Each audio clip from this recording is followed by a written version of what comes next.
Hot అంశాలపై debate news బెంచ్కి స్వాగతం.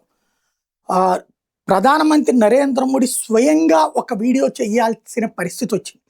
Cockroach Janata party చేసిన ఉద్యమం ఒక ఎత్తు, ఆ ఉద్యమంలో వాడినటువంటి పదజాలం మరొక ఎత్తు.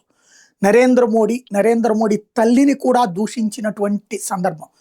జార్జియా మెలోని నరేంద్ర మోడీని గురించి దారుణమైనటువంటి వ్యాఖ్యలు చేసిన సందర్భం. ఇది చేసిందంతా ఆడపిల్లలే ఎక్కువ కావడం మరొక అంశం. ఇప్పుడు దేశంలోని వివిధ ప్రాంతాల్లో వాళ్ళ మీద కేసులు నమోదవుతుంటే వాళ్ళ మీద ఎలాంటి కేసులు వద్దు అని చెప్తున్నాడు స్వయంగా నరేంద్ర మోడీ. క్షమించేద్దామని చెప్తున్నాడు. మరొక వైపున దాడులు చేసి పోలీసులకి రక్తం వచ్చేలా కొట్టినటువంటి ఘటనల మీదన అరెస్టులు చెయ్యొద్దంటోంది, కేసులు పెట్టద్దంటోంది కాక్రోచ్ జనతా పార్టీ. ఈ అంశం మీదన భారతీయ జనతా పార్టీ వైఖరి ఏంటి మాట్లాడింది ప్రస్తుతం అంతా పాటు ఉన్నారు పార్టీ అధికార ప్రతినిధి రవికిరణ్. నమస్తే అండి. సాయి గారు, మీకు మన ఛానల్ వీక్షకులందరికీ నమస్కారం అండి. ఈ వివాదంలో పర్టికులర్ గా ఆ బూతులు ఇవాళ క్షమాపణ, దీన్ని ఎలా చూడబోతున్నారు? సార్ సాయి గారు, ఇప్పుడు ప్రజాస్వామ్యంలో అండి ఎవరన్నా సరే ఏ సమస్య మీదైనా సరే నిరసన తెలియజేయచ్చు. రాజ్యాంగం మనకు హక్కు ఇచ్చింది. దానిలో శాంతియుతంగా అనేక మార్గాలు మనం ఎంచుకోవచ్చు. కానీ హింసకి తావులేదండి. వైలెన్స్ చేస్తూ పోలీసులను కొట్టడం, లేకపోతే ప్రజల యొక్క ఆస్తులను ధ్వంసం చేయటం, అలాగే వాక్కు స్వాతంత్రం పేరు మీద విచ్చలవిడితనాన్ని చట్టము అంగీకరించదు, సమాజము అంగీకరించదు. ఈరోజు ఢిల్లీలో జరిగినటువంటి ధర్నా, బొద్దింకల పార్టీ చేసిన ధర్నా, దానికి కొంతమంది విద్యార్థులు రావటం, అలాగే 30 రోజుల పాటు చేసినటువంటి ధర్నాకి ఎప్పుడు ఎక్కడ ప్రభుత్వం ఇబ్బంది పెట్టలేదు, అడ్డు చెప్పలేదు, పైపెచ్చు వారికి అనుమతి కూడా లేదు. అనుమతి లేనప్పటికీ వారిని అనలేదు. అయితే ఆ ముసుగులో అక్కడ జరిగినటువంటి అనేకమైనటువంటి దుశ్చర్యలు, ఇప్పుడు విద్యార్థులు అక్కడ ఎందుకు అంటే కాక్రోచ్ జనతా పార్టీ విద్యార్థులు కాదు, వాళ్ళు విద్యార్థుల సమస్య మీద మేము ఎత్తుకున్నాం అని చెప్పి అన్నారు. సరే, విద్యార్థుల సమస్య ఏంటి? నీట్ పేపర్ లీక్ అయింది, ఇక్కడ సంస్కరణలు కావాలి, ధర్మేంద్ర ప్రధాన్ గారు రాజీనామా చేయాలి, అది కదా సమస్య. ఆ వేదిక మీద నుంచి ఎక్కడ ఈ యొక్క సమస్య పరిష్కారానికి మార్గాలు ఏంటి? విద్యా విధానంలో తీసుకురావాల్సిన సంస్కరణలు ఏంటి? ఏ విధమైన చట్టాలు ఇప్పుడు వరకు ఉన్నాయి, ఇంకా ఏ విధమైన చట్టాలు కావాలి, పరీక్షను ఏ రకంగా ఆధునిక పద్ధతిలో నిర్వహించాలి అన్న దాని మీద ఎక్కడా ఎవరూ మాట్లాడలేదు, ఎవరు దాని మీద ప్రసంగించలేదు. జరిగిందంతా ఏంటి? ప్రజలు కూడా చూసిందంతా ఏంటి? భరత మాతని దూషించటం, భరత మాతట మరి భర్త ఎవరంటాం, ఆ భర్త 700 ఏళ్ళు ముస్లింలు ఉన్నారంటాం, లేకపోతే 300 ఏళ్ళు క్రైస్తవులు ఉన్నారంటాం. అలాగే ఆర్మీని, సైన్యాన్ని, దేశాన్ని, తన కుటుంబాన్ని త్యాగం చేసి సరిహద్దుల్లో ఎండగన వండనక వాననక చలనక -50-60 డిగ్రీల్లో అక్కడ ఉంటే సియాచిన్ గ్లేషియర్ లో కూడా పహార కాస్తూ వారిని కూడా దూషించడం, శ్రీరాములు వారిని దూషించడం, సీతమ్మ వారిని దూషించడం, ప్రధానమంత్రి నరేంద్ర మోడీ గారిని అయితే అమనాబోధం చెప్తాం. ఇవన్నీ అసలు దీనికి నీటి పరీక్షకి ఏంటి సంబంధం? ఏం లేదు కదా. అంటే ఏంటి? నీటి పరీక్ష లేదా బొద్దింకల పేరు మీద అరాచక శక్తుల యొక్క విశృంఖలత్వాన్ని ప్రజలు చూశారు. మనం జూలై 20వ తారీఖు అక్కడ జరిగిన హింసను కూడా చూసాం. ఈరోజు ప్రభుత్వం కూడా చట్టం చేసింది. యాక్చువల్గా స్వతంత్ర భారతదేశంలో లీకేజీల మీద ఎప్పుడు ఏ ప్రభుత్వాలు చట్టాలు చేయలేదు, శిక్షలు ఖరారు చేస్తూ. మొట్టమొదటిగా 2010లో కూడా అప్పుడున్నటువంటి పార్లమెంటరీ కమిటీ కావచ్చు, న్యాయశాఖ కావచ్చు, ఈ లీకేజీ మీద యూపీఏ ప్రభుత్వం, మన్మోహన్ సింగ్ గారి ప్రభుత్వంలో అనేకమైన లీకులు జరిగినాయి. ట్రిపుల్ పేపర్ లీక్ అయింది, సిబిఎస్ఈ పేపర్ లీక్ అయింది, అనేక లీక్ అయింది. చట్టం చేయమని రికమెండేషన్ ఇచ్చినా సరే వాళ్ళు చట్టం చేయలేదు. మొట్టమొదటిసారిగా స్వతంత్ర భారతదేశం చట్టం చేసి నరేంద్ర మోడీ గారు ఫిబ్రవరి 5, 2024 చట్టం చేసి ఆ చట్టంలో మెన్షన్ చేసింది ఏంటంటే మినిమం ఎవరైతే పేపర్ లీకేజ్ పాల్పడతారో వాళ్ళకి మినిమం 3 ఏళ్ళు, గరిష్టంగా 5 ఏళ్ళు జైలు శిక్ష అని కూడా ఇక్కడ మెన్షన్ చేశారు. సో స్వతంత్ర భారతదేశంలో మొదటిసారికి సమస్య మీద చట్టం చేసింది నరేంద్ర మోడీ గారు. ఈ రోజు నీట్ పేపర్ లీక్ అయింది, ఎవరి వల్ల లీక్ అయింది? ఏ ఉపాధ్యాయులు అయితే పేపర్లు సెట్ చేస్తారో, గురు బ్రహ్మ గురు విష్ణు గురుదేవో మహేశ్వర అంటాం మన సమాజం, మన సంస్కృతి. అలాంటిది ఆ గురువే ఒక గురుసెట్ పనిచేసి ఆ యొక్క పేపర్ ని సెట్ చేసే వ్యక్తులే పివి కుల్కర్ని కావచ్చు, రకరకాల 13 మంది ఉన్నారు. వాళ్లే డబ్బుల కోసం ఆ పని, వాళ్ళకు సొంతగా కోచింగ్ సెంటర్లు ఉంటాం, వాళ్ళ యొక్క ప్రాపకం కోసం, వాళ్ళ డబ్బుల కోసం అది చేశారు. ఆ వ్యక్తుల్ని సిబిఐ విచారణ చేసి అరెస్ట్ చేసిన ఈ చట్టం ఆధారంగా. సరే, ఈ చట్టాలు కఠినం కావాలి, సంస్కరణలు తేవాలనే దాంట్లో నేను కూడా ఉన్నాను. నేను కూడా ఒక పిల్లల తండ్రిగా, అలాగే చాలా మంది సమాజంలో ఉన్నారు. ఇంకా ఈ సరిపోదు, ఇంకా బలమైన చట్టాలు కావాలి, ఇంకా సంస్కరించాలన్న దాంట్లో అందరూ ఉన్నాం. దాంట్లో పార్టీలకు అతీతంగా ఉన్నారు, ప్రజలందరూ ఉన్నారు. దానికి సంబంధించి ప్రధానమంత్రి నరేంద్ర మోడీ గారు కూడా ఒక చట్టం మొన్న శుక్రవారం పాస్ అయిపోయింది. బహుశా ఇవాళ రాష్ట్రపతిగా సంతకం అయిపోయింది. ఏదైతే 2024 చట్టం చేశారో దాన్ని అమెండ్ చేస్తూ, సంస్కరిస్తూ, కొన్ని మార్పులు చేస్తూ జైలు శిక్షని 5 ఏళ్ల నుంచి 10 ఏళ్ల వరకు, అలాగే కూడా ఏర్పాటు చేస్తున్నారు. దానికి ప్రత్యేక కోర్టు ఏర్పాటు కూడా స్టార్ట్ అయిపోయింది. 23 జూలై 2026న ఢిల్లీ హైకోర్టు ప్రత్యేక కోర్టు దీని మీద ఏర్పాటు చేస్తూ కూడా ఉత్తర్వులు జారీ చేసింది. అలాగే దేశవ్యాప్తంగా అనేక రాష్ట్రాలు కూడా ఏర్పాటు చేస్తున్నారు. ప్రత్యేక కోర్టు ఏర్పాటు చేయటం, అలాగే విచారణ కూడా వేగవంతంగా ఒక టైం బౌండ్ పెట్టారు. ఇది చాలా కీలకమైనటువంటి అంశం ఈ చట్టాలు. నాకు సంబంధించిన వరకు అయితే ఒక టైం బౌండ్ ఇవ్వటం అనేది చాలా కీలకం. ఒక 2 మాసాలలో ఛార్జ్ షీట్ వేసేయాలి. అవసరమైతే స్పెషల్ ఎస్ఐటీలు రాష్ట్ర ప్రభుత్వాలను ఏర్పాటు చేయాలి. వాళ్ళు చేయలేకపోతే కేంద్రాన్ని అడగాలి, కేంద్రాన్ని ఏర్పాటు చేస్తలే. అలాగే 3 మాసాల్లో ఆ స్పెషల్ కోర్టులు విచారణ జరిగిపోవాలి, శిక్ష ఖరారు అవ్వాలి. ఒకవేళ అప్పీల్ చేసుకునేటైతే హైకోర్టు డివిజన్ బెంచ్, మామూలుగా కాదు, డివిజన్ బెంచ్ కి అప్పీల్ చేయాలి. అది కూడా 3 months లో డిస్పోజ్ అయిపోవాలి. అంటే ఏంటి, మొత్తానికి 8 మాసాలు. 8 మాసాల్లో శిక్ష ఖరారు అయిపోతుంది. ఆ రకంగా చట్టం బలోపేతం చేశారు. ఎక్కడితో సరిపోతా అంటే సరిపోదు. పరీక్షా విధానంలో మార్పులు తీసుకురావాలి, సంస్కరణ తీసుకురావాలి. అందుకని ఏం చేశారు, టాస్క్ ఫోర్స్ ఏర్పాటు చేశారు. నందన్ నీలకంఠి గారి నేతృత్వంలో, అలాగే ప్రొఫెసర్ కామకోటి గారు, అలాగే ఇస్రో మాజీ చైర్మన్ గా, ఇలా ముఖ్యమైన ఆర్టిఫిషియల్ ఇంటెలిజెన్స్, శాస్త్ర సాంకేతిక పరిజ్ఞానంలో మంచి ఆలోచన ఉన్నటువంటి, మంచి పరిజ్ఞానం ఉన్నటువంటి వ్యక్తులతో కమిటీ ఏర్పాటు చేశారు. ఆ కమిటీ అందరి సూచనలు తీసుకుంటుంది, వాళ్ళు రికమెండేషన్ ఇస్తారు. ఆల్రెడీ ప్రభుత్వం ఇప్పటికే వచ్చే సంవత్సరం ఏ రకంగా జేఈ మెయిన్స్ లో ఆన్లైన్ విధానం తీసుకొస్తారు, అలాంటి విధానం తీసుకొస్తా అన్నారు. ఇంకా ఆధునిక పద్ధతి తీసుకొస్తారు, ఇంకా మార్పులు చేస్తారు, సంస్కరించుకుంటాం. సో ఇవన్నీ వెరసి చట్టం, ఇది మొత్తం వెరసి మనం భవిష్యత్తులో ఒక రోబస్ట్, ఒక ఫుల్ ప్రూఫ్ విధానం వెళ్ళాలన్నది ప్రభుత్వ ఆలోచన, ప్రధానమంత్రి నరేంద్ర మోడీ గారి ఆలోచన. ఇది సొల్యూషన్. ఈ సొల్యూషన్ కి మనం రావటానికి, సొల్యూషన్ చేయటానికి ఏ రకమైనటువంటి ఉద్యమాలు చేసినా తప్పులేదు. కాకపోతే ఇప్పుడు ఏ రకమైనటువంటి బూతుల పురాణాలు ఎత్తుకున్నారు, ఎవరు చేశారు అది అన్నది నిన్న నరేంద్ర మోడీ గారు కూడా నిన్న అర్ధరాత్రి ఒక వీడియో పోస్ట్ చేశారు. ఏమన్నారు మోడీ గారు, పిల్లలు తప్పులు చేస్తారు, వాళ్ళకి నచ్చ చెప్దాం, వాళ్ళని మార్పు తీసుకొద్దాం. ఒక నాలిక అప్పుడప్పుడు పన్ను కిందకు వచ్చి నాలిక కట్ అయ్యి రక్తం వస్తుంది. అలా అని చెప్పి పళ్ళు పగలగొట్టుకోము, అలాగని చెప్పి నాలిక కోసుకోము. దాన్ని మనం సంరక్షించుకోవాలి. వాళ్ళు మార్పు తీసుకురావాలి, వాళ్ళు మంచి చేద్దాం, రండి, వాళ్ళ మీద కేసులు వద్దు, రండి, అందరూ కలిసి దేశ నిర్మాణంలో భాగం కండి అని చెప్పి అన్నారు. ఎందుకు చెప్పవలసి వచ్చింది ఈ మాట? ఒకటి, ఎవరైతే దూషించారో వాళ్ళ మీద కేసులు పోలీసులు పెట్టడం లేదండి. మనకున్న సివిల్ సొసైటీ చాలా విపరీతమైన కోపాగ్నికి గురైంది. ఈరోజు దేశవ్యాప్తంగా ఉన్నటువంటి జాతీయవాదులు మన సంస్కృతిని, భారతదేశ సంస్కృతిని అవలంబిస్తూ, ఆచరిస్తూ, ఏదైతే జాతీయవాదులు అంటే హిందువులు అనుకోవద్దు, హిందువులే కాదు, అన్ని మతస్థులు ఉన్నారు, అన్ని కులస్తులు ఉన్నారు. ఈ దేశం ఐక్యంగా ఉండాలి, ఈ దేశంలో ప్రజాస్వామ్యం వర్ధిల్లాలి, ప్రజాస్వామ్యయుతంగా ముందుకు వెళ్ళాలి, సంస్కృతి సాంప్రదాయాలు కాపాడుకోవాలనుకున్న ప్రతి ఒక్క వ్యక్తి అక్కడ జంతర్ మంతర్లో చేసినటువంటి ఏదైతే వ్యక్తులు, పిల్లలు కావచ్చు, పెద్దలు కావచ్చు, ఎవరైతే చేశారో వాళ్ళ మీద విపరీతమైన కోపంగా ఉన్నారు. అందుకని వాళ్ళు ఎక్కడ కనిపిస్తే అక్కడ, గుళ్ళో కనిపిస్తుంటే సివిల్ సొసైటీ వాళ్ళు ఆపుతున్నారు. శ్రీరాముల్ని, సీతమ్మ వారిని తిట్టిన వాళ్ళు మీరు గుళ్ళతో మీకేం పని, వెళ్ళిపోండి అని చెప్పి అంటున్నారు. ఎవరైతే నరేంద్ర మోడీ గారిని, వాళ్ళ అమ్మగారిని, నరేంద్ర మోడీ గారిని వ్యక్తిగతంగా తిట్టారో వాళ్ళని బజార్లో కనిపిస్తే, బైకుల్లో సిగ్నల్ లైట్స్ దగ్గర కనిపిస్తే, రెడ్ సిగ్నల్ ఆగుతారు కానీ అక్కడ కనిపిస్తే అక్కడ నిలదీస్తున్నారు. ఇదిగో ఈ ఈఎంఐ ఇలా మాట్లాడింది, ఎందుకు మాట్లాడావు నువ్వు, నీకేంటి అవసరం, నీ సమస్య ఏంటి, నరేంద్ర మోడీకి ఎందుకు అలా తిడుతున్నావు అని చెప్పేసి నిలదీస్తున్నారు. అందుకనే వాళ్ళు ఈరోజు అనేక వీడియోలు పెడుతున్నారు, క్షమించండి. ఓకే, నరేంద్ర మోడీ గారు ఒక పెద్ద వ్యక్తిగా, ఒక దేశ ప్రధానిగా, ఒక కుటుంబ పెద్దగా ఆయన నరేంద్ర మోడీకి చెప్పారు, నేను బతుకుతుంది మీకోసం అని చెప్పారు. చెప్పడం తప్పలేదు. అలాగే ప్రభుత్వం కూడా అక్కడ కేసు పెట్టలేదు. అయితే ఈ సందర్భంగా ఆలోచించవలసింది ఏంటంటే, ఎందుకని ఈ యొక్క ప్రత్యేకంగా అమ్మాయిలేని ఎందుకు పెట్టారు? అది కూడా విద్యార్థులు కొంతమంది చిన్న వయసులో ఉన్నారు, చాలా మంది 25 ఏళ్ళు వాళ్ళు ఉన్నారు. ఒక ఫరీదాబాద్ నుంచి ఒక అమ్మాయి ఉంది, ఆ అమ్మాయి 25 ఏళ్ళు. ఆ అమ్మాయి ఎక్కడ పనిచేస్తే బ్యూటీ పార్లర్లో పనిచేస్తుంది. బ్యూటీ పార్లర్లో పనిచేస్తున్న ఆమెకి జంతర్ మంతర్లో నీట్ పరీక్ష గురించి ఏంటి సంబంధం? ఇంకో అమ్మాయి వేరే ఊరు, ఆమె అక్కడ బార్లో పనిచేస్తుంది, బార్ డాన్సర్ ఏదో. ఆ ఊర్లో పనిచేస్తే నీట్ పరీక్షకి ఏంటి సంబంధం? వీళ్ళందరినీ తీసుకొచ్చింది ఎవరు?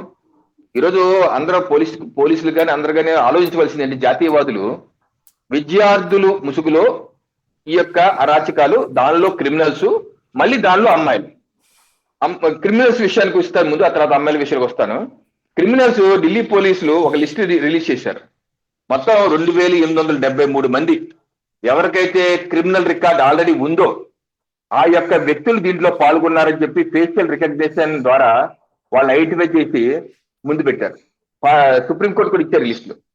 దీనిలో మర్డర్ కేసులు ఆల్రెడీ ఎదుర్కొంటున్న వ్యక్తులు 101 మంది ఉన్నారు. దీనిలో 10 కన్నా ఎక్కువ మర్డర్లు ఎదుర్కొంటున్న వాళ్ళు సుమారుగా 12 మంది ఉన్నారట. అలాగే 1 కన్నా ఎక్కువ మర్డర్లు ఎదుర్కొంటున్న వాళ్ళు సుమారుగా 60 మంది ఉన్నారట. అలాగే అటెంప్ట్ టు మర్డర్ కేసు ఉన్న వాళ్ళు 62 మంది. డకాయితీలు, రాబరీకి ఆల్రెడీ కేసులు ఉన్నవారు 284 మంది. రేప్ కేసులు మనం ఆ రోజు జంతర్ మంతర్ దగ్గర ప్రొటెస్ట్ లో కూడా చూసాం. కొంతమంది వ్యక్తులు మహిళా పాత్రికేయులను కూడా మొలస్ట్ చేస్తున్నారు, మహిళా పాత్రికేయులను కూడా లైంగిక ఇబ్బందులు పెడుతున్నారు. ఎవరు చేస్తున్నారంటే ఈ వ్యక్తులు. రేప్ కేసు 61 మంది ఉన్నారు. పోస్కో చట్టంలో అంటే చిన్నపిల్లల్ని చేసిన వాళ్ళు 6 ఉన్నారు. అలాగే మహిళల్ని ఇబ్బంది పెట్టిన వాళ్ళు 25 మంది ఉన్నారు. ఆర్మ్స్ యాక్ట్, తుపాకులు కలిగారు అని వాళ్ళ మీద కేసులు ఉన్న వాళ్ళు 229 మంది ఉన్నారు. అలాగే స్నాచింగ్ కేసు 135 మంది ఉన్నారు. కిడ్నాపింగ్ కేసు 19 మంది ఉన్నారు. నార్కోటిక్స్ కేసు 67 మంది ఉన్నారు. మిగతా కేసులు 1884 మంది ఉన్నారు. అంటే మొత్తం 2873 మంది క్రిమినల్ కేసు. వాళ్ళందరినీ ఎవరు తీసుకొచ్చారు? వీళ్ళందరూ ఎవరో ఒకరు తీసుకురావాలి కదా సాయి గారు. అందరూ ఎవరి కాలు కూడబడుకుని రారు కదా. ఎవరు తీసుకొచ్చారు వాళ్ళు? ఒక పాయింట్. రెండో పాయింట్, ఈ కేవలం మహిళల్నే ముందు పెట్టి మహిళలతోనే తిట్టించి మహిళలతో రీల్ చేయించి అది వదిలి సోషల్ మీడియాలో ఎవరు చేశారు ఆ పని? ఎందుకు చేశారు ఆ పని? అంటే ఇది ఒక స్ట్రాటజీ. వేరే దేశాల్లో కూడా రిజీమ్ చేంజ్ లో, అనేక దేశ రిజీమ్ చేంజ్ లో బంగ్లాదేశ్ కానీ నేపాల్ కానీ మనం చూసింది ఏంటంటే, అలాగే ఇది జిహాదీ లేకపోతే గాజా ఇది ఉగ్రవాద సంస్థలు కూడా చేసే పని ఏంటంటే, మహిళలు పిల్లల ముసుగుల్లో వాళ్ళు చేసే పని అరాచకాలు చేస్తుంటారు. మహిళలను ముందు పెడతారు. అదే ఏమైనా అన్నారు అనుకో, అది మహిళలను అంటారా, మహిళలను కొట్టారు, పాపం మహిళలను ఏం చేశారు అని ఒక సానుభూతి రేస్ చేస్తూ అక్కడ విద్వేషాలు రెచ్చగొట్టే విధంగా చేస్తారు. లేకపోతే ఇటువంటి క్రిమినల్స్, వివిధ ప్రాంతాల్లో ఉన్న క్రిమినల్స్ ఎవరు మొబిలైజ్ చేశారు? వివిధ ప్రాంతాల్లో ఉన్నటువంటి మహిళలు వాళ్ళు ఎవరిని ఎంకరేజ్ ఎలా? ఇప్పుడు ఎవరైనా ఢిల్లీకి రావాలంటే సాయి గారు ఖర్చు అవుతుంది. అక్కడ అకామిడేషన్, ఫుడ్ ఇవన్నీ చూసుకోవాలి కదా. నాలాంటి వెళ్తాకే 1-10 సార్లు ఆలోచిస్తాం. ఢిల్లీకి వెళ్తే ఎక్కడ ఉండాలి, ఏ హోటల్ బుక్ చేసుకోవాలి, ఎన్ని రోజులు ఉండాలి, ఎంత ఖర్చు చూసుకుని. అలాంటిది వాళ్ళు, ఆ మహిళలు బార్లో పనిచేసే వాళ్ళు, లేకపోతే బ్యూటీ పార్లర్ పనిచేసే వాళ్ళు ఎవరు తీసుకొచ్చారు, ఎందుకు తీసుకొచ్చారు, వాళ్ళకి అకామిడేషన్ అంతా ఎవరు ఇచ్చారు, ఇవన్నీ తెలవాలి. ఇదంతా ఒక కాన్స్పిరసీ, ఇదంతా ఒక ఎకో సిస్టమ్. ఇక regime change eco system work అయినట్టుగా ఇవన్నీ చూస్తుంటే కనిపిస్తుంది. ఇది సమాజం కూడా, భారతీయ సమాజం కూడా దీన్ని గమనించారు. ప్రత్యేకంగా జాతీయవాదులు అయితే చాలా కోపంగా ఉన్నారు. అంటే ఒక ఆర్గనైజ్డ్ కుట్ర జరుగుతుందని ఒక కోపం, రెండు మన పిల్లల్ని కూడా చెడగొట్టే విధంగా చేస్తున్నారని చెప్పి మరో కోపం. సో దీని మీద కూడా ప్రభుత్వం దాని మీద కూడా ఇన్వెస్టిగేషన్ చేస్తుంది. ఏదైతే పరిణామాలు ఈ రోజులో ఢిల్లీలో జరిగాయో, ఏదైతే పరీక్షల్లో సంస్కరణ రావాలి అంటాం తప్పలేదు. మరి ఇదే బొద్దింకలు మరి ఢిల్లీలో కేంద్ర ప్రభుత్వం నిర్వహించిన పరీక్ష మీద అడుగుతున్నారు. ధర్మేంద్ర ప్రధాన్ రాజీనామా చేశారు, ఓకే. మరి మిగతా రాష్ట్రాల్లో వాళ్ళ యొక్క ఉద్దేశం నిజమైన ఉద్దేశం అయితే మరి మిగతా రాష్ట్రాల్లో పేపర్ లీక్ అయినాయి కదా, మొన్నే లీక్ అయినాయి కదా. జూలై 19వ తారీఖు పంజాబ్ లో అయితే పంజాబ్ ఫార్మసీ ఆఫీసర్స్ టెస్ట్, దాని పేపర్ లీక్ అయింది. అక్కడ విద్యార్థులు ధర్నా చేస్తే అరవింద్ కేజ్రీవాల్ గారి ప్రభుత్వం, ఆమ్ ఆద్మీ పార్టీ ప్రభుత్వం వాళ్ళ మీద లాఠీ చార్జ్ చేసింది, టీర్ గ్యాస్లు వేసింది. మరి తెలంగాణలో కాంగ్రెస్ ప్రభుత్వం, రేవంత్ రెడ్డి గారి ప్రభుత్వంలో మొన్న జనవరిలో అయితే వ్యవసాయ విశ్వవిద్యాలయం డాక్టర్ ప్రొఫెసర్ జయశంకర్ వ్యవసాయ విశ్వవిద్యాలయంలో బిఎస్సి పేపర్ లీక్ అయిందండి. అలాగే మార్చిలో 10th పేపర్ లీక్ అయింది, నిజామాబాద్ జిల్లాలో లీక్ అయింది. మరి అక్కడ విద్యాశాఖ మంత్రి ఎవరు? రేవంత్ రెడ్డి గారే కదా. మరి రేవంత్ రెడ్డి గారు రాజీనామా చేయాలి కదా. మరి రేవంత్ రెడ్డి గారు ఢిల్లీకి వెళ్ళి ధర్నాలు చేస్తారు. రేవంత్ రెడ్డి గారు జంజీని సూపర్ అంటారు. మరి కర్ణాటకలో కాంగ్రెస్ ప్రభుత్వంలో మరి పబ్లిక్ వాళ్ళ పిఎస్సి ఎగ్జామ్ పేపర్స్ అన్ని లీక్ అయినాయి. మరి బంగారప్ప గారు ఎడ్యుకేషన్ మినిస్టర్, మరి అక్కడికి వెళ్ళరా మరి బుద్ధింకలు? మరి మా కేరళలో 3 ఏళ్ల క్రితం కూడా లీక్ అయింది. నేనేంటంటే లీక్ అయ్యటం అన్న సమస్య కేవలం కేంద్రంలో లేదు, రాష్ట్రాల్లో కూడా వివిధ పరీక్షలు నిర్వహిస్తున్నారు. వివిధ పరీక్షలు ఎందుకు రాజస్థాన్ లో మొన్నటి వరకు 2023 వరకు కాంగ్రెస్ ప్రభుత్వం ఉంది, అశోక్ గెహ్లాట్ గారి ప్రభుత్వం. ఆ ప్రభుత్వం ఆధ్వర్యంలో 24 సార్లు పేపర్ లీక్ అయింది సాయి గారు. దానిలో ఒక్క కోటా నగరంలోనే 72 మంది విద్యార్థులు సూసైడ్ చేసుకున్నారు. ఆ రోజు ప్రియాంక వాద్రా గారు అక్కడికి వెళ్ళి ఏమన్నారో తెలుసా? ఇక పేపర్ లీక్ అయింది, మా ప్రభుత్వానికి కావాలని చేసింది కాదు, కొంతమంది చేస్తున్నారు, ఇది మాకేం సంబంధం, మా మీద అటువంటి ఆపాదించద్దు అని చెప్పేసి ఆ రోజు అన్నారు. కానీ ఆ పేపర్ లీకేజ్ నిరోధానికి ఎటువంటి చట్టం చేయలేదు. అయిపోయి సాయి గారు ఉత్తరప్రదేశ్ లో భారతీయ జనతా పార్టీ ప్రభుత్వం ఉన్నప్పుడు, రాజ్నాథ్ సింగ్ గారు ముఖ్యమంత్రిగా ఉన్నప్పుడు 1992లో ఈ లీకేజీలకి సెక్షన్ ఖరారు చేస్తూ చట్టం చేశారు అసెంబ్లీలో. రాజ్నాథ్ సింగ్ గారి ప్రభుత్వం, బీజేపీ ప్రభుత్వం చట్టం చేస్తే సమాజ్వాదీ పార్టీ ములాయం సింగ్ గారి ఆధ్వర్యంలో ఎస్పీ సమాజ్వాదీ పార్టీ చట్టానికి చేయకూడదని చెప్పేసి 93లో ఎన్నికల్లో మేనిఫెస్టోలో పెట్టి మాకు ఓటేయండి, ఈ చట్టం తొలగించేస్తా అన్నారు. వాళ్ళు 93లో సమాజ్వాదీ పార్టీ గెలిస్తే ఈ చట్టాన్ని రిపీల్ చేశారు సాయి గారు. ఈ చట్టాన్ని రిపీల్ చేశారు ఉత్తరప్రదేశ్ రాష్ట్రంలో. అంటే నేనేంటంటే ఈ యొక్క కాంగ్రెస్, కమ్యూనిస్టు, సమాజ్వాదీ పార్టీలు ఏదైతే ఈ రోజు గగ్గోలు చేస్తున్నారో విద్యార్థులు లీక్ అయిపోయిందని, వాళ్ళ రాష్ట్రాల్లో గురువింద కింది సామెతలా ఉంది. వాళ్ళ రాష్ట్రాల్లో లీక్ అవుతుంది, వారేం పట్టించుకోవట్లేదు. 2 చేసిన చట్టాలు కూడా కాదన్నారు. 3 ఈ బుద్ధింగల్ పార్టీ ఏదైతే ఉందో విద్యా వ్యవస్థలో మార్పులు తీసుకురావాలి, విద్యార్థుల యొక్క సమస్యలు పరిష్కరిస్తామన్న వ్యక్తులు మరి మిగతా రాష్ట్రాల్లో ఎందుకు ఉద్యమం చేయట్లేదు? వెళ్ళి పంజాబ్ లో ఎందుకు ఉద్యమం చేయట్లేదు? అంటే వీళ్ళందరూ ఆమ్ ఆద్మీ పార్టీ, కాంగ్రెస్ వీళ్ళందరూ కలిసిపోయి మిలాఖత్ అయిపోయారు. ఎక్కడైతే భారతీయ జనతా పార్టీ ప్రభుత్వాలు ఉన్నాయో అక్కడే విమర్శిస్తున్నారు, అలాగే కేంద్రంలో ఉంది కూడా విమర్శిస్తున్నారు. కానీ మిగతా పార్టీలో ప్రభుత్వాలు జరుగుతున్న సమస్యల మీద మాత్రం, ఈ విద్యార్థుల సమస్యల మీద మాత్రం మాట్లాడలేదు. అంటే ఏంటి? ఈ యొక్క బొద్దింకల ముసుగులో ఒక హిడెన్ ఎజెండా, ప్రతిపక్ష పార్టీ హిడెన్ ఎజెండా, వీరి వెనకాల ఉన్నటువంటి జార్జ్ సోరోస్, ఇటువంటి దేశ వ్యతిరేక ఏదైతే రిజిమ్ చేంజ్ పాకిస్తాన్ లో, బంగ్లాదేశ్, నేపాల్ ఇటువంటి వివిధ రాష్ట్రాల్లో, దేశాల్లో చేశారో ఆ రకంగా రిజిమ్ చేంజ్ చేసే ఒక విఫల ప్రయత్నం కంటిన్యూస్ గా చేస్తున్నారు. గతంలో మనం చూసాం. రైతులు పేరు పెట్టుకొని రైతులు వెనకాల ఏ శక్తులు అయితే పనిచేసాయో ఈ రోజు ఆ క్రిమినల్ రికార్డ్స్, ఇందాక చూపించే క్రిమినల్ రికార్డ్ వ్యక్తులు కానీ లేకపోతే మిగతా వ్యక్తులు కానీ పోలీసులు అన్ని గమనిస్తే సేమ్ ఎకో సిస్టమ్. గతంలో రైతుల ఉద్యమంలో ఎవరు పనిచేశారు, లేకపోతే పౌరసత్వ సవరణ చట్టం సిఏఏ తీసుకొచ్చాం, అప్పుడు ఎవరు ఉద్యమాలు చేశారు, ఇప్పుడు ఎవరు ఉన్నారు, వీళ్ళందరూ చూస్తుంటే వీళ్ళందరికీ కామన్ కనెక్షన్స్ ఉన్నాయి. అలాగే పాకిస్తాన్ హ్యాండ్లర్స్ ఏదైతే 450-500 వరకు పాకిస్తాన్ లో హ్యాండ్లర్స్ ఉండి ట్విట్టర్లో, సోషల్ మీడియాలో వాళ్ళు పేర్లు మార్చుకొని ఇక్కడ దీనికి మద్దతుగా ఉజ్జుగొలుపుతూ వీడియోలు చేసి సోషల్ మీడియా ఎత్తుకొడుతున్నారు. ఇదే వ్యక్తులు గతంలో కూడా అలాగే చేశారు. సో ఏంటంటే ఒక ఎకో సిస్టమ్ నడుస్తుంది సాయి గారు. ఆ eco system Bharatiya Janata party Narendra Modi గారి ప్రభుత్వాన్ని డిస్టెబిలిష్ చేయాలి. ప్రజాస్వామ్యతంగా ఇక్కడ ఎన్నికలు జరిగితే ఆ భారతీయ జనతా పార్టీ గెలుస్తుంది కాబట్టి ప్రతిపక్షాలు గెలవలేకపోతున్నారు. కాబట్టి ఏదైతే జార్జ్ సోరోస్ లాంటి శక్తులు మోడీ ప్రభుత్వాన్ని దించుతాను, ఆ దించడానికి 100 కోట్లు ఖర్చు పెట్టడానికి సిద్ధంగా ఉన్నానని చెప్పి గతంలోనే ఆయన వీడియో రిలీజ్ చేశారు. దాని నేపథ్యంలో వీళ్ళందరూ కనెక్షన్స్ బయటపడుతున్నాయి. తప్పనిసరిగా జాతీయవాదులు గమనిస్తున్నారండి. ఈ రోజు నరేంద్ర మోడీ గారు విద్యార్థులు కూడా అర్థం చేసుకోవాలి, పిల్లలు కూడా అర్థం చేసుకోవాలి తప్పనిసరిగా. ఎందుకంటే సమస్యలు ఉన్నాయి, ఆ సమస్యలు పరిష్కరించుకోవడానికి ఇది మన దేశం, మనం కష్టపడి స్వాతంత్రం తెచ్చుకున్నాం. 1000 సంవత్సరాలు బానిసత్వంలో మగ్గిపోయి ఈ రోజు స్వతంత్రంగా గాలి పీల్చుకున్నాం, స్వతంత్ర పాలన చేసుకుంటున్నాం. ఈ రోజు ఈ స్వతంత్రాన్ని దుర్వినియోగం చేసుకుంటాకి, తప్పుదో పట్టించడానికి సోషల్ మీడియా వేదిక రూపంలో లేక రకరకాల రూపాల్లో మనల్ని రెచ్చగొట్టి లేనిపోని విషయాలు చెప్పి దేశాన్ని అస్థిరం చేయాలని, మళ్ళీ బానిసత్వంలో తీసుకోవాలని చెప్పి ప్రయత్నం చేస్తున్నారు. తస్మాత్ జాగ్రత్త. మీరు కూడా ఆలోచించండి, తల్లిదండ్రులు కూడా బాధ్యత తీసుకోవాలి. ఎందుకంటే చాలా మంది తల్లిదండ్రులు కొంతమంది వీడియోలు చూస్తున్నారు, మా పిల్లలు ఎలా చేశారో అర్థం కావట్లేదు, ఎప్పుడు వెళ్ళారో అర్థం కావట్లేదు.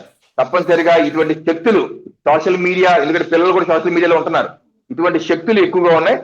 సమాజం, కుటుంబం అందరం బాధ్యత తీసుకొని ఈ సమస్యని గట్టెక్కించే విధంగా మనం చూడాలని నేను విజ్ఞప్తి చేస్తున్నాను సాయి గారు. బంగ్లాదేశ్లో అయినా నేపాల్లోనైనా అక్కడ కూడా వాస్తవంగా చిన్న అంశాలతోనే స్టార్ట్ అయ్యి దాన్ని, ఇప్పుడు నేపాల్లో ఉంది, ఈ సోషల్ మీడియాలో ఇట్లా వీడియోలు వస్తున్నాయని వాటిని బ్లాక్ చేస్తే అది ఎత్తేమన్న ఉద్యమం పతాక స్థాయికి చేరి ఓలీ శర్మ రాజీనామాతో పాటు రెజ్యూమ్ చేంజ్ కాన్సెప్ట్ నడిచింది. బంగ్లాదేశ్లో కోర్టు ఇచ్చిన తీర్పు ఆధారంగా రిజర్వేషన్స్ ఇవ్వాల్సి వస్తుందంటే నేను ఇవ్వనని ఒక పక్కన ప్రభుత్వం చెప్తున్నా సరే దానికి వ్యతిరేకంగా ఉద్యమం ప్రారంభమై ఇవాళ అక్కడ రెజ్యూమ్ చేంజ్ అయింది. అంటే అప్పుడు చిన్నవే అనుకున్నారు. ఇక్కడ ఇప్పుడు అట్లాగే కోర్టు కామెంట్ ఆధారంగా పుట్టుకొచ్చిన కాక్రోచ్ జనతా పార్టీ సెకండ్ ఫేజ్లో వచ్చి ఏకంగా ఇంత పెద్ద ఇది చేసి ఇవాళ స్వయంగా అభిజిత్ దుప్కే చెప్తున్నాడు రెజ్యూమ్ చేంజ్ ఖాయము, మోడీ దిగిపోవడం ఖాయము, దీంతో ఆరంభించాం, పైగా ఆయన ఇక ఇన్ఫ్లుయెన్సర్గా పనిచేసుకోవాల్సిందే అని చెప్తున్నారు. ఇదంతా సరిగ్గా డీల్ చేయడంలో విఫలమయ్యారా? అంటే మీరు అన్నది ఎంతో చాలా విషయాలు ఉన్నాయండి, దానిలో కొన్ని వాస్తవాలు కూడా ఉన్నాయి. ఏ రకంగా బంగ్లాదేశ్ కానీ నేపాల్ కానీ చిన్న చిన్న విషయాలతో మొదలుపెట్టి దాన్ని మళ్ళీ తప్పుదారి పట్టించి ప్రభుత్వం మీద చేసే విధంగా చేశారు. ఒకటి. రెండు, కాక్రోచ్ కూడా ఏ రకంగా పుట్టింది, ఎక్కడ పుట్టింది? అభిజిత్ దీపే ఎక్కడ ఉన్నాడు? అప్పుడు అమెరికాలో ఉన్నాడు. అమెరికాలో ఉన్నప్పుడే ఇది పుట్టింది. వారం రోజులే కోట్లాది మంది ఫాలోవర్స్ వచ్చారని చెప్పారు. మరి ఎలా వస్తారు వారంలో? గతంలో కూడా మనం దాని మీద చర్చించుకున్నాం. కోట్లాది మంది ఎవరు? దీని వెనకాల ఉన్న శక్తులు ఎవరు? దీని వెనకాల ఉన్న వ్యక్తులు ఎవరు? సో తప్పనిసరిగా ఇక్కడ ఏదో జరుగుతోంది, జరగబోతోంది అన్నది మీలాంటి వ్యక్తులు కూడా చెప్పిన విషయం, సమాజానికి చెప్పిన విషయం. మాలాంటి వాళ్ళు కూడా దాన్ని గ్రహిస్తున్నాం. అయితే ఉన్న ఏ దేశంలో ఉన్నా సరే అండి, చిన్న పెద్ద సమస్యలు ఉంటాయి. ఆ సమస్యలని పెద్ద చేసే విధంగా ఒక ఎకో సిస్టమ్ వర్క్ చేస్తుందని కూడా మనకు అర్థమవుతుంది. అయితే ఇక్కడ కూడా ఆ రకంగానే జరిగింది. ఇక్కడ కూడా విద్యార్థుల ముసుగులోనే ఏ రకంగా గతంలో రైతుల ముసుగులో చేశారు, ఆ తర్వాత ముస్లింలకి అన్యాయం జరిగిపోతుంది, ఈ దేశం నుంచి బహిష్కరింపజేస్తారన్న ముసుగులో జరిగింది. ఇప్పుడు విద్యార్థుల రూపం. ఇప్పుడు ఏది చేసినా సరే, ఇప్పుడు రాహుల్ గాంధీ కానీ విపక్షాలు కానీ కమ్యూనిస్టులు కానీ ఏమంటారు? విద్యార్థులు కొట్టేస్తున్నారా, విద్యార్థుల మీద కేసులు పెడుతున్నారా, ఏది చిన్నది జరిగినా విద్యార్థులు అని చెప్పేసి ఒక సెంటిమెంట్ ని, ఒక అస్త్రాన్ని తీసుకెళ్లి గొడవలు చేసే ఒక విధానాన్ని మనం చూస్తున్నాం. అందుకే ఇప్పుడు కూడా జరిగింది.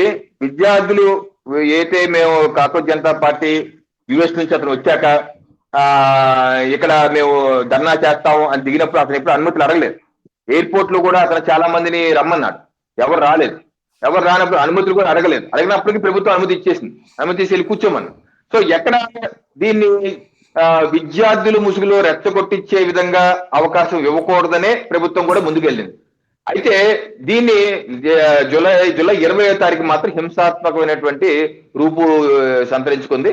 దాన్ని ప్రభుత్వం పసిగట్టలేకపోయిందా, లేకపోతే ఎలా చేయిందా లేదా అన్నది కూడా మనకు తెలవలసిన అవసరం. ఎందుకంటే సిఏఏ కూడా గతంలో జూలై 17వ తారీఖే ఒక సర్క్యులర్ రిలీజ్ చేసింది. ఇది సిఏఏ కాదు, యుఎస్ ఎంబసీ న్యూఢిల్లీ ఒక సర్క్యులర్ పెట్టింది జూలై 17వ తారీఖు. ఏంటి? జూలై 20వ తారీఖు సెంట్రల్ ఢిల్లీలో అల్లర్లు ఉండబోతున్నాయి, అలాగే 21వ తారీఖు కూడా అల్లర్లు ఉండబోతున్నాయి, అందరూ అలర్ట్ గా ఉండండి అని చెప్పి అన్నారు. అంటే ఒక సిఏఏ అలాగే అమెరికాకే, అంటే ఈ ఎంబసీకి వచ్చిందంటే సిఏఏ నుంచి వచ్చి ఉండదు, వాళ్ళకి అవగాహన తెలిసింది కానీ ఇక్కడ తెలవలేదా అనుకుంటా కూడా లేదు. వాళ్ళకి తెలిసినప్పుడు వాళ్ళ వెబ్సైట్ లో పెట్టినప్పుడు మనకు కూడా తెలుస్తుంది కదా. కాకపోతే ప్రభుత్వం ఏ రకమైన చర్యలు తీసుకుంది, లేకపోతే ఇంకా ఫర్దర్ గా ఎక్కువ డ్యామేజ్ కాకుండా ప్రభుత్వం కాపాడిందేమో అని కూడా మనం అనుకోవాలి. ఎందుకంటే ఇప్పుడు ఈ విద్యార్థి ముసుగులో జరుగుతున్న దాన్ని ప్రభుత్వం అణిచివేసింది అనుకోండి, ఇంకో రకంగా వేరే దేశాలు, ఇందాక మీరు కోట్ చేసిన వేరే దేశాలు జరిగినట్టు కూడా అది రూపాంతరం చెందవచ్చు, రాంగ్ మెసేజ్ వెళ్ళిపోయి ఇంకా రూపాంతరం చెందవచ్చు. అందుకని ఆ పరిస్థితి రానివ్వకుండా కొంతమంది కంట్రోల్ చేసుకుంటా వచ్చి ముందుకెళ్ళింది. ఆ రకంగా ప్రభుత్వం అప్రమత్తం అయ్యింది. ఆ యొక్క సమస్యలు, వేరే దేశాల్లో ఉన్న సమస్యలు ఇక్కడ ఒకటి ఊహించండి సాయి గారు, ఒకవేళ దానిలో వ్యక్తులు అల్లరి మోగి 2873 మంది క్రిమినల్స్ పార్లమెంట్ లోకి వెళ్ళిపోయారు అనుకోండి, ఏమయ్యేదండి? అరాచకం అయిపోయేది కదా. కనిపించినోడు కొట్టి చంపి ఏం చేస్తే ఏమేదండి? ఎంత దారుణం జరిగిపోయేదండి. సో అటువంటి దారుణ పరిస్థితులు రానివ్వకుండా పోలీసులు కూడా అభినందించాలి. వాళ్ళు దెబ్బలు తిన్నారు కానీ వాళ్ళు ఎవరిని కొట్టలేదు. ఈరోజు మనం ఏ వీడియో చూసినా పోలీసులు దెబ్బలు తిన్నారు, రక్తాలు కారిపోతున్నాయి, చెయ్యి ఇరిగిపోయింది, హాస్పిటల్లో ఈ రోజు వరకు ఉన్నారు. అది ఏ ఒక్క విద్యార్థి కానీ తల పగిలిపోయింది, లేకపోతే ఆసుపత్రిలో కాళ్ళు చేతులు ఇరిగిపోయినాయి అని ఈ రోజు ఏ ఫోటో చూసామండి?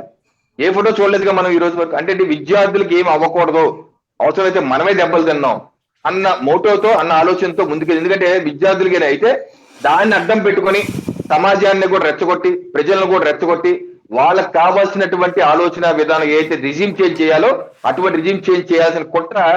ఇప్పుడు ఈ రోజు ఎవరు చనిపోకుండా రాహుల్ గాంధీ ఏమన్నారండి? బుల్లెట్లు ఎందుకు పిలిచావు?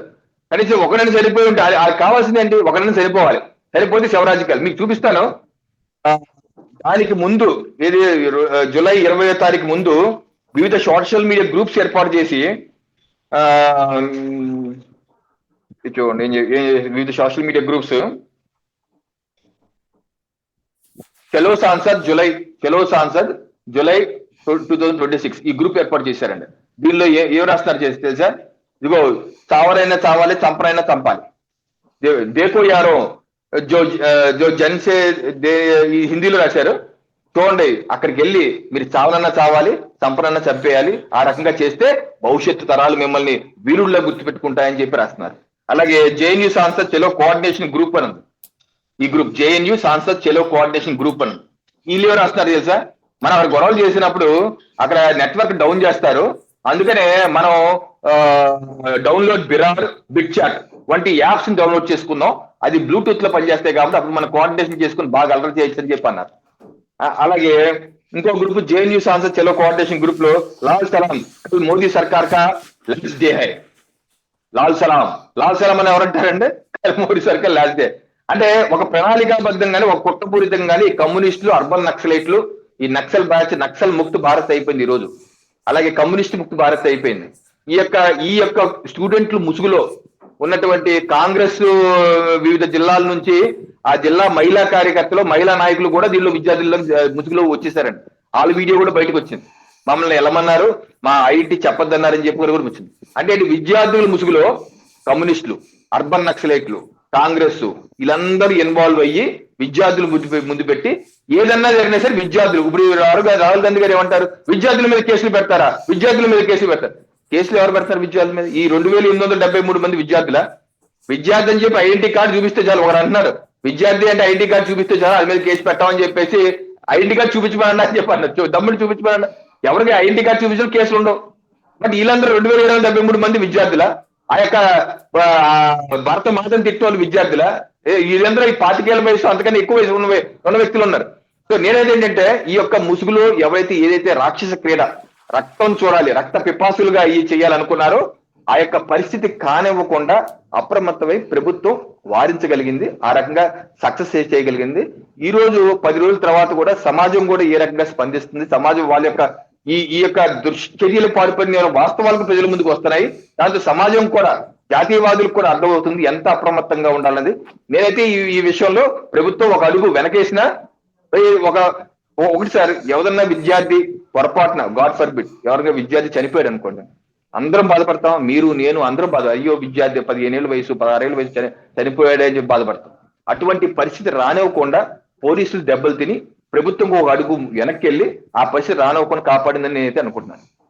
ఫైనల్ గా ఒకటి చెప్పండి, ఈ వ్యవహారాలు అంటే నరేంద్ర మోడీ స్వయంగా వరుసనే ఈ వారం రోజుల్లో 4 వీడియోలు సెల్ఫీగా చేశారు, 5వ వీడియో ఇవ్వాలనుకోవాలి. అంటే ఆయన అంత కలవరపడుతున్నారు అనుకోవాలా, లేకపోతే ప్రభుత్వానికి భయం వేస్తుందా, ఎలా అనుకోవాలి? అంటే నరేంద్ర మోడీ గారే కాదండి కలవరపడింది, యాక్చువల్ గా నాలాంటోడికి కూడా, నాలాంటి జాతీయవాదులు, దేశాన్ని ప్రేమించే వ్యక్తులు, దేశం పురోగతి చెందాలి, ఐక్యంగా ఉండాలి అన్న వ్యక్తులు అందరూ కలవరపడ్డారు. కలవరపడ్డానికి మెయిన్ కారణం ఏంటంటే, అయ్యో విద్యార్థులని అడ్డం పెట్టుకొని ఈ రకంగా చేసి విద్యార్థుల్ని ఎక్కడ బలికొంటారో ఈ దుర్మార్గులు, వాళ్ళ యొక్క రాజకీయ అవసరాల కోసం, రాజకీయ రాబందులు ఎవరైతే ప్రజాస్వామ్యంగా ఎన్నికల్లో పోరాడి గెలవలేరు, ప్రజల యొక్క చిత్కారాన్ని పదే పదే పొందుతున్నారో వాళ్ళు నక్సల్ గా తయారైపోయారు, నక్సల్ మావో ముస్లిం లీగ్ లో తయారైపోయారు, రక్త పిశాచులు తయారైపోయారు. వాళ్ళు ఈ యొక్క విద్యార్థుల్ని బలికొనబోతున్నారు. మన పిల్లలు ఏమైపోతారు, మన సమాజం, మన భావితరం ఏమైపోతుందన్న ఆందోళన అందరిలోనే కలిగిందండి. అందుకే ఈరోజు మనం సమాజంలో చైతన్యం, సివిల్ సొసైటీ లేక చైతన్యం వచ్చింది చూస్తున్నాం కదా. ఎక్కడికక్కడ ఎందుకు నిలదీస్తున్నారండి? సిటీస్ లో నిలదీస్తున్నారు. జనరల్ గా గ్రామాల్లో ఒకరి వాళ్ళు ఫేస్ తెలిసిపోతాయి, ఎరా రామయ్య గారు అబ్బాయి చేశాడు ఈ పని, ఎరా ఎదురా చేశామని చెప్పి అంటాం, మనం చూస్తుంటాం. జనరల్ గా సిటీస్ లో చూడం, ఎవరి కాదు పట్టించుకోడు, ఆడెవడో ఇంటి పక్కన ఉండే పట్టించుకోడు. అలాంటి సిటీస్ లో కూడా నిలదీస్తున్నారు, చౌరాస్తాలో నిలదీస్తున్నారు. అంటే ఏంటి, ప్రతి ఒక్కరు కనెక్ట్ అయ్యారు ఈ దాని మీద, ప్రతి ఒక్కరు కనెక్ట్ అయ్యారు. ఎందుకు కనెక్ట్ అయ్యారు? పిల్లలు. ఎందుకు పిల్లలు? అందరికి పిల్లలు ఉన్నారు కాబట్టి. అందరికి, నాకు ఉన్నారు పిల్లలు, మీకు ఉంటారు పిల్లలు. ఆ పిల్లలు ఎవరు చూసినా మన పిల్లలు గుర్తుకొస్తారు కాబట్టి. అలాగే నరేంద్ర మోడీ గారికి కూడా పిల్లలు, అయ్యో పిల్లల్ని అడ్డు పెట్టుకొని ఈ రకంగా నా మీద కక్ష తెచ్చుకుంటా ఈ రకంగా చేస్తున్నారని చెప్పి ఆవేదన ఆయనకు. ఎవరి మీద కక్ష? ఫైనల్ గా ఇవన్నీ ఎవరి మీద కోపం? జాతీయ అంతర్జాతీయ స్థాయిలో ఎవరి మీద కోపం? భారతదేశం సుసంపన్నంగా ఎవ్వరికి తలవంచకుండా అమెరికా లాంటి దేశం కూడా తూనాబొడ్డు అని చెప్పి ముందుకెత్తడం, వాడికి ఏం ట్రంప్ గారికి అర్థం కావట్లేదు, ఏం చేయాలో అర్థం కావట్లేదు, ఏం చెప్పినా నరేంద్ర మోడీకి వింటలేదు. వాళ్ళకి కావాల్సినటువంటి వ్యవసాయ డంప్ మనం చేసేయాలి, ఇక్కడ భారతదేశంలోకి వ్యవసాయ దిగుమతులు ఓపెన్ చేసేయాలి, ఇక్కడ అన్ని డంప్ చేసేయాలి, ఇక్కడ డంప్ యార్డ్గా చేయాలి. మనం ఒప్పుకోవట్లేదు. అలాగే వేరే వేరే దేశాలు పాకిస్తాన్కి తలవంచట్లేదు, ఎవరు కూడా తలవంచట్లేదు. ప్రపంచ దేశాలన్నీ భారతదేశం చుట్టూ తిరుగుతున్నాయి, ఎక్కడికి వెళ్ళినా జైలు పడుతున్నారు. ఎవరు దీని అందరికీ మూల విరాట్ ఎవరు, మూల పురుషుడు ఎవరు? నరేంద్ర మోడీ. నరేంద్ర మోడీ అన్న ఒక శక్తి ఉంది భారతదేశం. అదేగా ట్రంప్ మొన్న కూడా అన్నారు, Trump he's a nice man but is a very tough man, he's very tough guy. Putin గారు ఏమన్నారు, నేను ఇంత దేశభక్తుని ఇప్పటి వరకు ఎవరిని చూడలేదు అన్నారు పుతిన్. అంటే ఇంత దేశభక్తుడు మన కోసం, మన దేశం కోసం. ఆయనకి పిల్లలు ఉన్నారండి, ఆయనకి ఆస్తులు ఉన్నాయండి, ఆయనకైనా కుటుంబాన్ని ఏమన్నా వారసులుగా పెట్టి ఆయన ఇంకో ప్రధానమంత్రి చేయాలని ఎవరి కోసం చేస్తున్నారు? ఆయన దేశం కోసం, దేశ ప్రజలందరూ తన పిల్లలు అనుకుంటున్నారు. అందుకని ఎంత ఆవేదన. ఎవరు చేస్తారు ఈ పనులు? ఎవరి కోసం చేస్తారు? నరేంద్ర మోడీ గారిని దించాలనే కదా. అంటే ఇంత చేస్తుంది, నా పిల్లలను కూడా అడ్డు పెట్టి చేస్తుంది నా కోసమా? నన్ను దించేటాక, నన్ను అవమానించడాక, నన్ను తొక్కేటాక అన్నది ఆ ప్రెషర్. మనం ఒకసారి ఆ ప్లేస్ లో నుంచి ఆలోచిస్తే ఆ ప్రెషర్ ఇంకా ఎక్కువ ఉంటది. అది పిల్లల విషయంలో. పిల్లల విషయం 15 నేను 20-25 పిల్లల గురించి మాట్లాడట్లేదు. నేను 15-16 పిల్లల గురించి వాళ్ళు ముందు పెట్టి ఏ రకంగా చేస్తున్నారో, ఇంత నీచమైన రాజకీయం చేస్తానని ఆవేదన ఉంటుంది. తప్పనిసరిగా ఆవేదన పడ్డ వాస్తవం. నేను కూడా ఆవేదన పడ్డా, ఎప్పుడు లేని విధంగా చాలా మంది ఆవేదన, నేనే కాదు చాలా మంది ఆవేదన పడ్డారు. అయితే నేను 20వ తారీఖు నేను ఆర్టికల్ రాశారు, జాతీయ ఆర్టికల్ చాలా కొన్ని పేపర్లు వచ్చాయనుకుంటే, జాతీయవాదుల ఐక్యతే ఈ దేశానికి శ్రీరామ రక్ష అని హెడ్డింగ్ పెట్టి ఆర్టికల్ పంపించాను. జాతీయవాదులు ఇటువంటి అనేకమైనటువంటి సమస్యలు మనకు వస్తాయి. ఎందుకంటే దేశం లోపల, దేశం వెలుపల గద్దల్ లాంటి వ్యక్తులు ఈ దేశాన్ని నక్సల్ బరీ చేయాలి, బ్యాలెట్ కాదు బుల్లెట్ తో చేయాలని చెప్పి ఒక సెక్షన్ ఆఫ్ పీపుల్ మన దేశీయులు ఉన్నారు, జైచందులు ఉన్నారు, నమ్మక ద్రోహులు ఉన్నారు, ఉంటారు కూడా భవిష్యత్తులో. తప్పనిసరిగా అందరూ ఐక్యం కావాలి. జాతీయవాదులు అంటే హిందువులే కాదు, ముస్లింలు, క్రిస్టియన్లు, జైన్లు, బౌద్ధులు అందరూ ఉన్నారు దాంట్లో జాతీయవాదులు. ఆ జాతీయవాదులు అందరూ ఐక్యం కావాలి. తప్పనిసరిగా ఈ దేశాన్ని కాపాడుకునే విధంగా ముందుకెళ్లాలని చెప్పి నేను విజ్ఞప్తి చేస్తున్నాను. థ్యాంక్ యూ వెరీ మచ్ అండి. ఇది పరిస్థితి. నరేంద్ర మోడీ వరుస వీడియోలు ఆయన బలహీనత, భయపడుతున్నారు, విపక్ష విమర్శిస్తుంటే దేశం గురించి ఆయన భయపడుతున్న మాట వాస్తవం. అదే సందర్భంలో సమాజాన్ని బాగుండాలని మోడీ కోరుకుంటున్నారు అన్నటువంటిది భారతీయ జనతా పార్టీ వాదన.